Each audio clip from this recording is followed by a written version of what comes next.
Lucifer ஆண்டவர் சமூகத்தில் நின்று குற்றம் சாட்டிக்கிட்டே இருக்கிறான். பாருங்க, இவ இந்த தப்பு பண்ணா, அவன் இந்த பாவம் செஞ்சான், நீங்க ஏன் அவங்களுக்கு போய் இந்த நன்மை செய்றீங்க, நீங்க ஏன் போய் அவனுக்கு ஹீல் பண்றீங்க, நீங்க ஏன் அவனுக்கு போய் உதவி செய்றீங்க, நீங்க ஏன் அவனை பிளஸ் பண்றீங்க, நீங்க எல்லாம் செய்யக்கூடாது, ஏன்னா அவன் இந்த பாவம் செஞ்சிட்டான், ஏன்னா அவன் உங்க பேச்ச மீறிட்டான், ஏன்னா நீங்க சொன்ன இந்த வார்த்தையை மீறிட்டான்.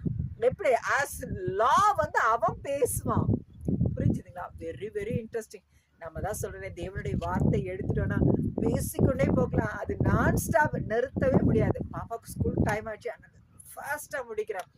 சோ ஏவாள் என்ன பண்ணிடுறாங்க, அந்த கட்டளையை மீறிறாங்க. அவன் பேசுகிறது அவன் அப்படின்னு சொன்னது வரைக்கும் ஏன் கேட்டது அப்படியே அவன் உள்ள அப்சர்வ் பண்ணிட்டான்.